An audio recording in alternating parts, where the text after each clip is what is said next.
Drugs కేసులో అమన్ సింగ్ కోసం eagle team ఢిల్లీలో గాలింపు చేపట్టింది. నెలలో 6 సార్లు డ్రగ్స్ కొనుగోలు చేసినట్టు ఈగల్ టీం నిర్ధారించింది.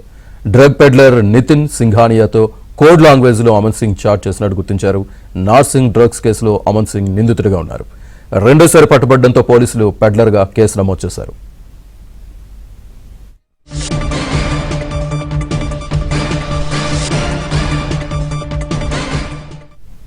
పూర్తి డీటెయిల్స్ మా కరెస్పాండెంట్ మణికంఠ అందిస్తారు. మణికంఠ, శ్రీనివాస్, మాసూద్ బ్యాంక్ డ్రగ్స్ కేసులో ప్రముఖ హీరోయిన్ రకుల్ ప్రీత్ సింగ్ సోదరుడు అమన్ ప్రీత్ సింగ్ కోసం ఈగల్ టీం అధికారులతో పాటు మాసూద్ బ్యాంక్ పోలీసులు బృందాలు ఏర్పడి గాలిస్తున్నారు. మరోవైపు అమన్ ప్రీత్ సింగ్ కోసం ఈగల్ టీం ఒక బృందం ఢిల్లీలో కూడా గాలిస్తున్నారు. మొత్తం 2 బృందాలు అమన్ ప్రీత్ సింగ్ కోసం గాలిస్తున్నాయి. డిసెంబర్ 19వ తారీఖున మలక్పేటలో సలీం నగర్ కాలనీ చెందిన రియల్ ఎస్టేట్ వ్యాపారం చేస్తున్న నితిన్ సింఘానియాతో పాటు మరో వ్యక్తి ప్రణీక్ సింగిల్ను డ్రగ్స్ అమ్ముతుండగా పోలీసులు అదుపులోకి తీసుకున్నారు. అయితే ఆ సమయంలో వాళ్ళ వద్ద నుంచి సుమారుగా 43 గ్రాముల కొకైన్ తో పాటు 11.5 గ్రాముల MDMAను స్వాధీనం చేసుకున్నారు. వాటితో పాటుగా ఆ ఇద్దరు డ్రగ్స్ అడ్రల నుంచి మొబైల్ ఫోన్లు స్వాధీనం చేసుకుని ఎవరెవరికి డ్రగ్స్ అమ్ముతున్నారనే కోణంలో ఆరా తీయగా అదే సమయంలో ప్రముఖ హీరోయిన్ రకుల్ ప్రీత్ సింగ్ సోదరుడు అమన్ ప్రీత్ సింగ్ కస్టమర్ గా ఉన్నట్లు పోలీసులు అయితే గుర్తించారు.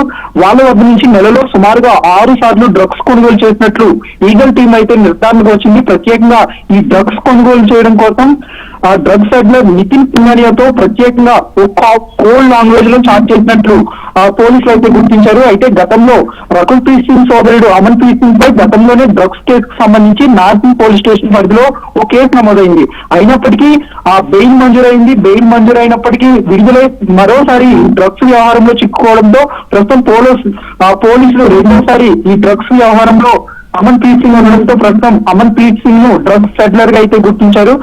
ఎఫ్ఐఆర్ లో అమన్ ప్రీత్ సింగ్ పేరు ను 7వ నిందితుడిగా అయితే చేర్చారు. ప్రస్తుతం అతని కోసం పోలీసులు అయితే గాలిస్తున్నారు. గత కొద్ది ఏళ్ల నుంచి డ్రగ్స్ దందా జరుగుతున్నట్లు నార్కోటిక్ అధికారులు అయితే గుర్తించారు. ముఖ్యంగా అటు డ్రగ్స్ అడ్డాకులు ఉన్న 2 వ్యక్తుల నుంచి అమన్ ప్రీత్ సింగ్ చాలా ఎక్కువ సంఖ్యలో డబ్బులు ట్రాన్సాక్షన్ చేసినట్లు కూడా నార్కోటిక్ అధికారులు కూడా గుర్తించిన సిచ్యువేషన్ కూడా కనిపిస్తుంది. మొత్తం విడతల వారీగా లక్షల రూపాయల్లో అమన్ ప్రీత్ సింగ్ 2 డ్రగ్స్ అడ్డాలకు డబ్బులు అందించిన తర్వాత ఈ డ్రగ్స్ ను కొనుగోలు చేసినట్లుగా కూడా తెలుస్తుంది. అయితే ఈ వ్యవహారం సంబంధించి పోలీసులు చాలా సీరియస్ గా తీసుకున్నారు. ఎందుకంటే అమన్ ప్రీత్ సింగ్ సినీ ఇండస్ట్రీకి చెందిన వ్యక్తి కాబట్టి సినిమా ఇండస్ట్రీకి చెందిన వ్యక్తులకు సరఫరా చేస్తున్నాడనే కోణంలో కూడా ప్రస్తుతం పోలీసులు అయితే ఆరా తీస్తున్న సిచ్యువేషన్ కనిపిస్తుంది. Srinivas, right, thank you Manikanta.